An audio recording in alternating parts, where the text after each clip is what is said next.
Hello again, Chris Lee of Southeastern 16, joined by Blake Lovell and Max Barr. We are here to preview a terrific Elite Eight matchup between Tennessee and Houston. This one in Lucas Oil Stadium in Indianapolis. This game tips off 1:20 Central on CBS. The line opened, I think, at Houston 4.5. It is down to Houston by 3.5.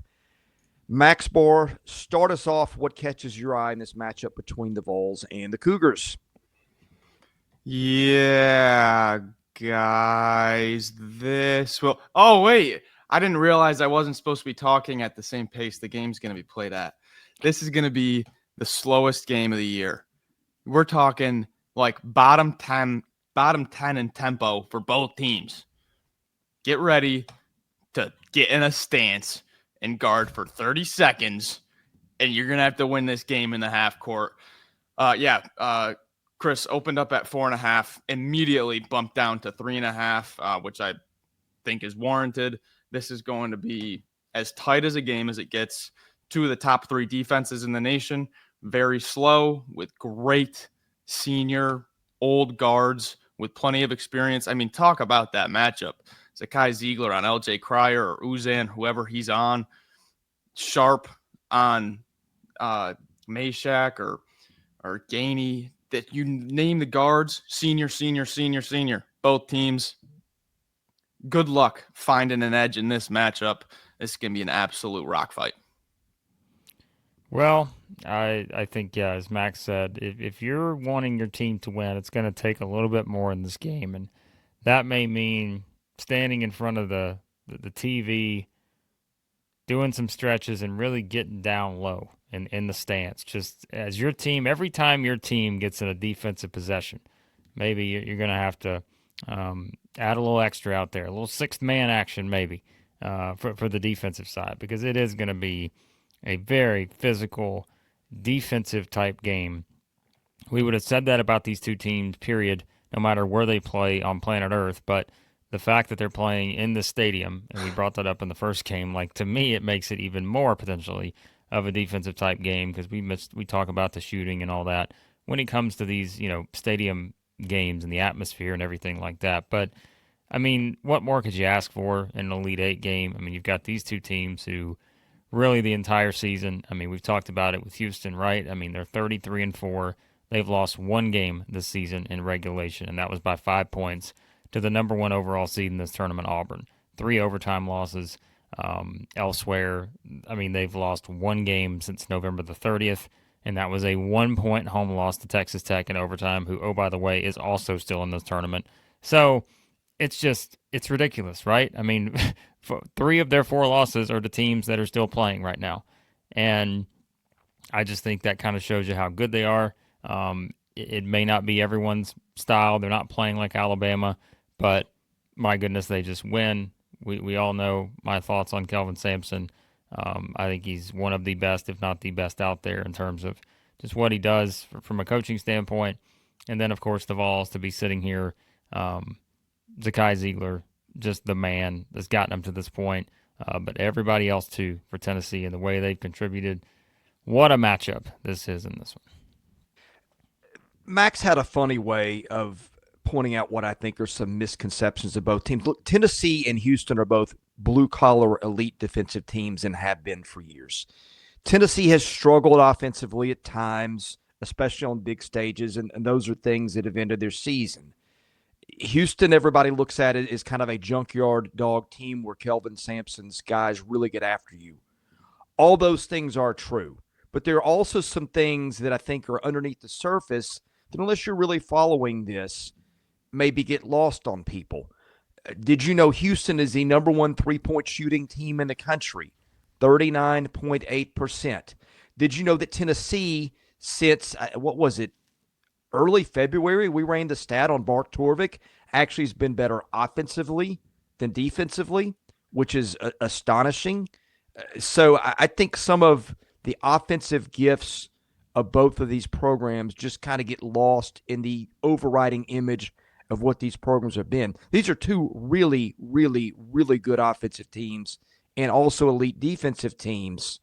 In fact, really, they're probably elite on both ends. And I think that's something that people need to kind of reset their images of teams going into this one. Great point. Yeah, and it's the difference between offensive efficiency, points per possession and points per game. They're going to play a game in the 60s, 70s, but Houston has the number 12 offensive efficiency in the country. Tennessee has the number 17. They play less possessions, take a little bit more time off the clock, different style. Still efficient, though, given the amount of possessions and the points they're putting up. One area here for the Vols where I think they can really take advantage, and it might be the number one area. It might be the difference in the game here. This might be the entire game, is the Vols hitting the offensive glass. There are not many openings in either team in a matchup like this. There really is not. But one thing that Houston does schematically is they are trying to swat that shot into the third row. Tugler, Francis, Arsenault, whoever it is down there, Roberts, you name it, they're trying to block that shot. But in going for that block, they leave the O glass open, and that's exactly what Tennessee can crash in a game where, it might be a 2-point game like the whole time. A few extra possessions after you're guarding for 30 seconds or hard-nosed defense, and then you get the dagger, offensive rebound, kick out, Lanier, something like that. Watch that specific battle of Houston selling out for the block, Tennessee having the opening for the offensive glass. That could be massive. Well, you guys know I like my offense here, so this is a game right up my alley. Houston's made 8 or more threes in 7 straight games. Okay? But Houston is 272 nationally in 3-point attempts per game. They only average 20 per game, right? So if you take that into account and say, all right, they've made 8 or more in 7 straight games, and I think some of those games they've had 23, 23, 26, 28 attempts. And then I think back to the game we just saw with Tennessee against Kentucky. Kentucky wants to shoot, 30 is the magic number for Mark Pope. They shot 24 in the 2 games previously against Tennessee. They only got 15 3-point attempts in that game in Indianapolis. And so I guess the question is, for Houston, right, are they going to get those same looks to be able to shoot that same kind of percentage, even though they're not going to shoot a ton? The numbers tell us that, right? They're a way more efficient team than they are just, again, an Alabama, BYU-esque, whatever you want to call it, just shooting up a lot of threes. So I think that's what's interesting to me, and I think that's going to really determine this game, because if you look a little bit deeper, right, like if Tennessee can force them to get to take shots inside the arc, like you can look at the percentages and say, all right, that's where those potential lulls come in, right? When you look at it, because they're 48.5% from 280s nationally. Sure, they can get to the free throw line, but they don't get there a ton, this Houston. So I think that's it. Like, Ziegler, Meshack, can you just find enough ways to defend a really good offensive team and not allow them to get the shots they usually get? How many times have we said that same thing when we've previewed a Tennessee game this season? No matter who it is, whether it's Alabama, Auburn, Tennessee, keep going down the line. We've said that same thing. And that's where it usually starts, is just, can Tennessee force enough pressure out on the perimeter to make you realize that, okay, I actually can't take a 3 on this possession. I've got to go shoot somewhere else, because this would be classified as a bad shot. And they force a ton of bad shots, just like Houston does. So that's definitely one of the areas I'm circling here, because that, as Chris said, that 39.8% from 3 from Houston, that's no joke. You don't get there by accident by just having the ball go in the basket at random times. Like, that's execution of your offense and having guys that can knock down open shots.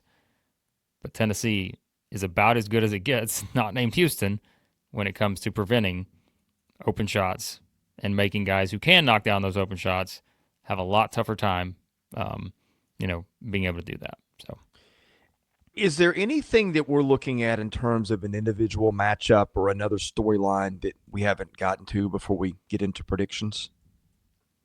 Yeah, I was just going to talk about like kind of how the Houston offense, it's the guard show. Right? Jawan Roberts is the matchup nightmare. He's the low post presence, but Tugler, Francis, those guys are really in there for rebounding, hustle plays, defense, block shots, and stuff like that. They're really not back to the basket big men that are going to just, you're going to be able to dump it down to them consistently and get points. It's the guards show that produces Houston's offense.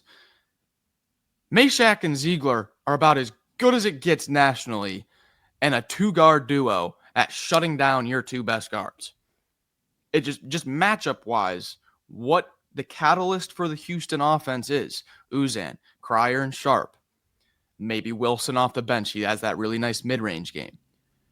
Tennessee has got as good as a backcourt as it gets to shut down a team that relies on those guards to create so much of the offense. It's a perfect matchup. I mean, Are we ready? listen, Go ahead. I think Felix Akpar is someone still I'm going to circle in this game because I think too he's a guy that, you know, when you think about how this game's going to be played just from a physical standpoint, if there are threes, you know, that are flying, like you think about just from a rebounding perspective on the defensive side, you know, we mentioned like he was sort of a guy early that set the tone for Tennessee on the offensive glass against Kentucky. I think that is going to be just as important here because, like Max said, this is a game where the guards are going to get a ton of attention. But I do think when you look at it from that standpoint, kind of realizing the value and what he brings to the table, can you imagine what 5 second chance opportunities in a game like this could mean? Just to have 5 extra shots at the basket. You know, Akpara had 7 offensive rebounds against Kentucky, right? I don't know that he hit 7 here. But just getting any sort of second chance looks, I think, is going to be crucial for both teams. But you mentioned earlier, Max, I think just the rebounding aspect for Tennessee, that's a big part of this. And I think it starts with Akpara because, you know, if you get shut down on the offensive glass against Houston and you're not getting some extra chances, it may not work out too well. So, Are we ready for picks? no. But let's do it. Let's do it. So when you look at Houston and what they did against the Big 12's best defenses, top 3 defenses in Big 12 play, number 1 obviously was Houston. Then it goes Iowa State and Kansas. How did Houston do against Iowa State and Kansas? Against Kansas, should have lost the road game, won in double overtime, but that was one of the miracles of the season. Even Houston fans will tell you, yeah, we snagged one in late January there. So tough, tight game against Kansas. Iowa State won by 9 at home, but that was a tight game there. It was like a 1-point game with a few minutes left, and Iowa State didn't have 2 of their best players. And then the last Kansas game at home, 6-point game, very tight. Point is, this is going to be a tight game. This is going to be a tight game. When Houston plays a top defense that plays a low possession game, there's not enough possessions to really pull away. It's got to be like complete domination to pull away. The betting splits point to Tennessee in a major way. It might be the biggest low bet total, high dollars split of the Elite 8 with 61% of bets, 86% of the handle on Tennessee plus 3.5. That is a nice contrarian split there for Tennessee. Everything is pointing me to Tennessee. Rewatching that Houston-Purdue game, that was a road game for Houston, and LJ Cryer didn't score a point into the second half. Tugler was in foul trouble. I thought Houston played a sloppy game compared to their standard, and I think they're going to do better in this game. However, I think Tennessee covers that 3.5. I'm going to pick Houston to win. I think they have a better game. I think Cryer has a little bit of a better game, and just those 3-point numbers, I trust that perimeter attack for Houston. It's a little bit more spread out than Tennessee, but guys, this is probably the toughest game to pick of the tournament for me so far. Dead even for me. And yet you are picking. I picked Houston. I picked Houston. Okay, but Tennessee to cover. Okay. I would, yes. I think this is literally like a one-possession game.